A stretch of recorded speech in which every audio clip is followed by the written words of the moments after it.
রাজকন্যা এবং তার মা এই ঘরটাতে থাকে যে আসলে এত পরিমাণ ছোট এই ঘরটা আসলে আপনারা দেখলে রীতিমতো অবাক হয়ে যাবেন। মানে এত ছোট ঘরে আসলে মানুষ কিভাবে থাকে একটু যদি আমি দেখাই আপনাদেরকে। দেখেন এই যে ঘরটা একটু দেখেন আপনারা, এই সর্বপ্রথমে একটু জিনিস দেখায় আপনারা লক্ষ্য করে দেখেন।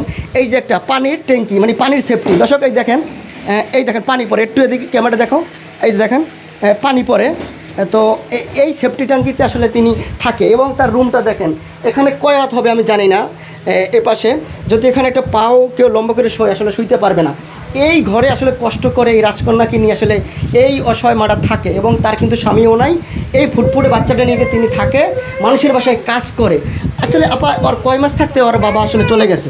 7-8 মাস যখন তখন 1 মাস ছিল, থাইকা পরে চলে গেছে। এতটা যাবো ধরো 2 বছর বয়স ওর। তো আপনি কষ্ট করে মানুষ করতেছেন? হ্যাঁ, কষ্ট করে মানুষ। আপনি কি করেন? আমি কাজ করি বাসায়। কিতে কাজ করেন? বাসায় কাজ করেন। আচ্ছা, এই যে রুম ভাড়া আপনার কত? রুম ভাড়া 2000। এর আগে বলছিলেন আপনাকে রুম ভাড়া ছিলেন, সেই রুম থেকে আপনাকে বের করে দেওয়া হয়েছে, আসলে সেটা কি? রুম থেকে বের করে দেওয়া হয় নাই, মানে এই রুম থেকে বলছিল ভাড়া দিতে পারেন না, আপনি রুম ছেড়ে চলে যান।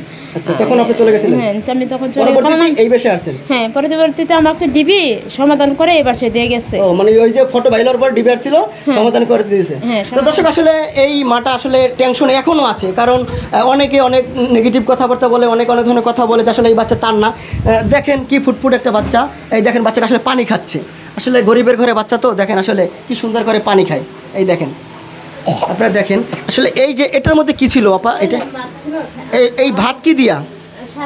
শাক দিয়া ও ভাত খায়? হ্যাঁ, শাক দিয়ে খায়। দর্শক আসলে কি বলবো, দেখেন শাক দিয়ে ভাত খায়। একটু আপা যদি একটু দেখায় আমি, এই যে দর্শক দেখেন এই ফুটফুটে বাচ্চাটা এই শাক দিয়ে ভাত, এটা কী শাক আপা? কলমি শাক দিয়েও ভাত খায়। দর্শক আসলে কী বলবো, আমার বলার ভাষা নাই। এই যে দেখেন এই পাতিলে আসলে রান্না বান্না করে। দেখেন এই দর্শক দেখেন এই যে ফুটফুটে বাচ্চারা মুখের দিকে তাকালে আসলে কষ্ট লাগে, মায়া লাগে। এই বাচ্চাটার দিকে তাকিয়ে আপনারা একটু সবাই সহযোগিতা করবেন। যদিও আমি সহযোগিতার ভিডিও করি না, কারণ এই বাচ্চাটা ভাইরাল হয়ে গেছে, আপনারা সোশ্যাল মিডিয়ায় দেখেছেন, এবং আমি চাচ্ছি এই বাচ্চাটার জন্য একটু কিছু সহযোগিতা করতে। কারণ আপনারা যদি বিভিন্ন জায়গা থেকে আমাদের সহযোগিতা করেন এই বাচ্চাটার জন্য, তাহলে এই বাচ্চাটা এই মাটাকে নিয়ে একটু সুন্দরভাবে আসলে জীবনযাপন করতে পারবে। এটাই দেখেন এই যে ঘরটা, এই ঘরটা আসলে ছোটো একটা ঘর, মাত্র 2000 টাকা ভাড়া। এখানে থাকে যে আগে আমি দেখাইছি যে পানির সেফটি বা রুমে একটু কী আছে একটু দেখাও। এই যে দেখেন এইভাবে কি আসলে থাকা যায় একটা রুমে? তো যাই হোক দর্শক, এই যে মা আসলে এই বাচ্চা তার, এটা আমরা প্রমাণিত হয়েছে এবং ডিবি এসে সমাধান করে দিয়েছে যে না, সব কিছু যাচাই বাছাই করি যে এই বাচ্চাটা আসলে তার এবং এই মাও তার।